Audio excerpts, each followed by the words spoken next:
ಮಚ್ಚು ಹಿಡಿದು reels ಮಾಡಿದ್ದಂಥ big boss ಮಾಜಿ ಸ್ಪರ್ಧಿ ರಜತ್ಗೆ ಮತ್ತೆ ಜೈಲೇ ಗತಿಯಾಗಿದೆ. ರಜತ್ ಕಿಶನ್ನ ನ್ಯಾಯಾಂಗ ಬಂಧನಕ್ಕೆ ಒಪ್ಪಿಸಿದೆ ಕೋರ್ಟ್. 14 ದಿನಗಳ ಕಾಲ ನ್ಯಾಯಾಂಗ ಬಂಧನಕ್ಕೆ ಒಪ್ಪಿಸಿ ಕೋರ್ಟ್ ಆದೇಶವನ್ನ ನೀಡಿದೆ. ಏಪ್ರಿಲ್ 29ನೇ ತಾರೀಕಿನವರೆಗೂ ಕೂಡ ರಜತ್ ಕಿಶನ್ಗೆ ನ್ಯಾಯಾಂಗ ಬಂಧನವನ್ನ ವಿಧಿಸಲಾಗಿದೆ. ಬಸವೇಶ್ವರ ನಗರ ಪೊಲೀಸರು ಇವತ್ತು ವಿಚಾರಣೆಗೆ ಹಾಜರಾಗಿದ್ದಂತಹ ಸಂದರ್ಭದಲ್ಲಿ ರಜತ್ ಕಿಶನ್ನ ಅರೆಸ್ಟ್ ಮಾಡಿದ್ರು. ಆನಂತರ ಮೆಡಿಕಲ್ ಮಾಡಿಸಿ 24ನೇ ಎಸಿಜೆಎಂ ಕೋರ್ಟ್ಗೆ ಹಾಜರುಪಡಿಸಲಾಗಿತ್ತು. ಈ ಸಂದರ್ಭದಲ್ಲಿ ವಿಚಾರಣೆ ನಡೆಸಿದಂತಹ ನ್ಯಾಯಾಲಯ ರಜತ್ ಕಿಶನ್ನ ನ್ಯಾಯಾಂಗ ಬಂಧನಕ್ಕೆ ಒಪ್ಪಿಸಿದೆ.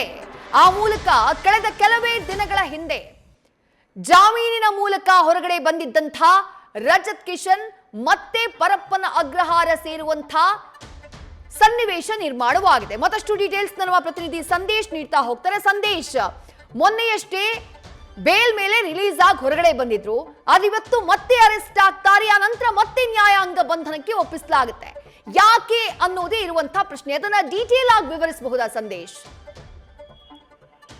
ವಿದೇಶಿ ಇವತ್ತು ಕೋರ್ಟ್ ಷರತ್ತು ಉಲ್ಲಂಘಿಸಿದಂತಹ ಹಿನ್ನೆಲೆಯಲ್ಲಿ ಇವತ್ತು ರಜತ್ ಕಿಶನ್ ಅವರನ್ನ ಅರೆಸ್ಟ್ ಮಾಡಲಾಗಿತ್ತು. ಅಂದ್ರೆ ಪ್ರಮುಖವಾಗಿರುವಂತದ್ದು ಇವರ ಒಂದು ಪ್ರಕರಣದಲ್ಲಿ ಇವರಿಗೆ ಜಾಮೀನು ಮಂಜೂರಾಗುತ್ತೆ. ಅಂದ್ರೆ 24ನೇ ಎಸಿಜೆಎಂ ನ್ಯಾಯಾಲಯದಿಂದ ಜಾಮೀನು ಮಂಜೂರಾಗುತ್ತೆ. ಜಾಮೀನು ಆದಂತ ಸಂದರ್ಭದಲ್ಲಿ ಇವರಿಗೆ ಕೆಲವೊಂದು ಷರತ್ತುಗಳನ್ನ ವಿಧಿಸಲಾಗಿರುತ್ತೆ. ಅಂದ್ರೆ ಪ್ರತಿ ಬಾರಿ ಕೂಡ ನೀವು ವಿಚಾರಣೆಗೆ ಹಾಜರಾಗಬೇಕು, ವಿಚಾರಣೆಗೆ ಹಾಜರಾಗಿ ನಮ್ಮ ಮುಂದೆ ಅಂದ್ರೆ ನ್ಯಾಯಾಧೀಶರ ಮುಂದೆ ಹಾಜರಾತಿಯನ್ನ ಕೊಡಬೇಕು ಅಂತ ಆದೇಶವನ್ನ ಮಾಡಲಾಗಿರುತ್ತೆ. ಆದ್ರೆ ಅದಾದ ನಂತರ ಅಂದ್ರೆ ಜಾಮೀನು ಮಂಜೂರಾದ ಬಳಿಕ ಮೊದಲನೇ ಹಿಯರಿಂಗ್ ಅಂದ್ರೆ 9ನೇ ತಾರೀಕು ನಡೆದಂತ ಮೊದಲನೇ ವಿಚಾರಣೆ ಸಂದರ್ಭದಲ್ಲಿ ಅಥವಾ ಈ ಕೇಸ್ಗೆ ಸಂಬಂಧಪಟ್ಟಂತ ವಿಚಾರಣೆ ಸಂದರ್ಭದಲ್ಲಿ ರಜತ್ ಕಿಶನ್ ಹಾಗೆ ವಿನಯ್ ಗೌಡ ಇಬ್ಬರು ಕೂಡ ಹಾಜರಾಗಿರೋದಿಲ್ಲ. ಹಾಗಾಗಿ ಕೋರ್ಟ್ ನಿಂದ ಇವರ ಮೇಲೆ NBW ಅಂದ್ರೆ ನಾನ್ ಬೇಲಬಲ್ ವಾರೆಂಟ್ ಕೂಡ ಇಶ್ಯೂ ಆಗಿರುತ್ತೆ.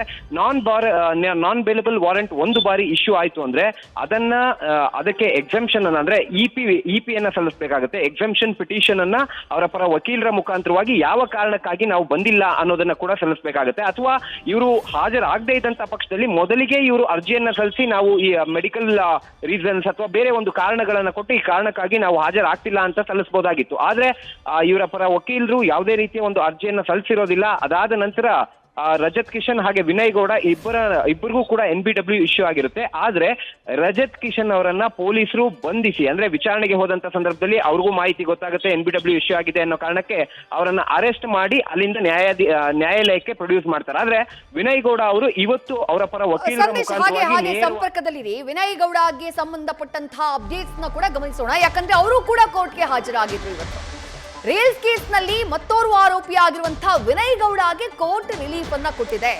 ವಿನಯ್ ಗೌಡ ವಾರೆಂಟ್ ನ ರೀಕಾಲ್ ಮಾಡಿದೆ ಕೋರ್ಟ್. ಅಂದ್ರೆ ಅದನ್ನ ವಾಪಸ್ ಪಡೆಯೋದು ಅಥವಾ ಕ್ಯಾನ್ಸಲ್ ಮಾಡುವಂತಹ ಕೆಲಸವನ್ನ ಮಾಡಿದೆ. ನೇರವಾಗಿ ಕೋರ್ಟ್ಗೆ ಹಾಜರಾಗಿತ್ತು ಆರೋಪಿ ವಿನಯ್ ಗೌಡ. ರಜತ್ ಕಿಶನ್ಗೆ ನ್ಯಾಯಾಂಗ ಬಂಧನ, ಆದ್ರೆ ವಿನಯ್ ಗೌಡಗೆ ರಿಲೀಫ್ ಸಿಕ್ಕಿದೆ. ಡೀಟೇಲ್ಸ್ ನಮ್ಮ ಪ್ರತಿನಿಧಿ ಸಂದೇಶ್ ನೀಡ್ತಾ ಇದ್ರು. ಸಂದೇಶ್, ರಜತ್ ಕಿಶನ್ ಹಾಗೆ ವಿನಯ್ ಗೌಡ ಇಬ್ರು ಮಾಡಿದಂತ ಅಪರಾಧ ಒಂದೇ, ಯಾಕಂದ್ರೆ ಇಬ್ರು ಕೂಡ ವಿಚಾರಣೆಗೆ ಕೋರ್ಟ್ಗೆ ಹಾಜರಾಗಿಲ್ಲ ಅನ್ನೋದು. ಆದ್ರೆ ರಜತ್ ಕಿಶನ್ಗೆ ನ್ಯಾಯಾಂಗ ಬಂಧನ, ವಿನಯ್ ಗೌಡಗೆ ರಿಲೀಫ್, ಅದು ಯಾವ ಮಾನದಂಡದ ಮೇಲೆ ಕೋರ್ಟ್ ನೀಡ್ತು ಅಂತ ಹೇಳಿ ಸಂದೇಶ್? ವಿದೇಶ ಇಲ್ಲಿ ಪ್ರಮುಖವಾಗಿರುವಂತದ್ದು ಪೊಲೀಸರು ಅರೆಸ್ಟ್ ಮಾಡಿ ರಜತ್ ಕಿಶನ್ ಅವರನ್ನ ನ್ಯಾಯಾಲಯಕ್ಕೆ ಪ್ರೆಸೆಂಟ್ ಮಾಡ್ತಾರೆ. ಆದ್ರೆ ವಿನಯ್ ಗೌಡ ಅವರು ನೇರವಾಗಿ ವಾರೆಂಟ್ ರೀಕಾಲ್ ಮಾಡಿಸ್ಕೊಳ್ಳೋದಕ್ಕೆ ನೇರವಾಗಿ ವಕೀಲರ ಮುಖಾಂತರವಾಗಿ ಕೋರ್ಟ್ಗೆ ಹಾಜರಾಗ್ತಾರೆ. ಅಂದ್ರೆ ಇಲ್ಲಿ ಒಂದು ಡಿಫರೆನ್ಸ್ ಇರೋದು, ರಜತ್ ಕಿಶನ್ ಅವರನ್ನ ಪೊಲೀಸರು ಅರೆಸ್ಟ್ ಮಾಡಿದ್ರು. ರಜತ್ ಕಿಶನ್ ಅವರು ಒಂದು ವೇಳೆ ಏನಾದ್ರು ನೇರವಾಗಿ ವಕೀಲರ ಮುಖಾಂತರ ಕೋರ್ಟ್ಗೆ ಹಾಜರಾಗಿದ್ರೆ ಅವ್ರಿಗೂ ಕೂಡ ವಾರೆಂಟ್ ರೀಕಾಲ್ ಆಗ್ತಾ ಇತ್ತು. ಆದ್ರೆ ಇಲ್ಲಿ ಪೊಲೀಸರು ವಿಚಾರಣೆಗೆ ಹೋದಂತ ಸಂದರ್ಭದಲ್ಲಿ NBW ಇಶ್ಯೂ ಆಗಿದ್ರಿಂದ ಅವರನ್ನ ಅರೆಸ್ಟ್ ಮಾಡುವಂತ ಕೆಲಸವನ್ನ ಮಾಡ್ತಾರೆ. ಒಂದು ಬಾರಿ ಪೊಲೀಸರು ಅರೆಸ್ಟ್ ಮಾಡಿದ್ರು ಅಂದ್ರೆ ನ್ಯಾಯಾಲಯಕ್ಕೆ ಪ್ರೊಡ್ಯೂಸ್ ಮಾಡಬೇಕಾಗುತ್ತೆ. ಹಾಗಾಗಿ ನ್ಯಾಯಾಲಯಕ್ಕೆ ಪ್ರೊಡ್ಯೂಸ್ ಮಾಡಿದ್ರಿಂದ ಇಲ್ಲಿ ನ್ಯಾಯಾಧೀಶರ ವಿವೇಚನೆಗೆ ಬಿಟ್ಟಂತ ವಿಚಾರ ಆಗುತ್ತೆ. ಇಲ್ಲಿ ವಿನಯ್ ಗೌಡ ಅವರು ನೇರವಾಗಿ ವಕೀಲರ ಮುಖಾಂತರವಾಗಿ ಬಂದಿದ್ದಾರೆ. ಆದ್ರೆ ಇಲ್ಲಿ ಪೊಲೀಸರು ಅರೆಸ್ಟ್ ಮಾಡಿರೋದ್ರಿಂದ ಪೊಲೀಸರೇ ಕರ್ಕೊಂಡ್ ಬಂದಿರೋದ್ರಿಂದ ಮೊದಲಿಗೆ ಅವ್ರಿಗೆ ನ್ಯಾಯಾಂಗ ಬಂಧನವನ್ನ ಕೊಟ್ಟಿದ್ದಾರೆ. ಇದರ ಮೇಲೆ ಮತ್ತೆ ಅವರು ಜಾಮೀನನ್ನ ಮಂಜೂರು ಮಾಡ್ಕೋಬೇಕಾಗುತ್ತೆ. ಅಂದ್ರೆ ಜಾಮೀನು ಅರ್ಜಿಯನ್ನ ಸಲ್ಲಿಸಿ ನಂತರ ನ್ಯೂಸ್ ಫಸ್ಟ್ ನಿರ್ಭೀತಿಯಿಂದ ನಿಮ್ಮ ಪರವಾಗಿ.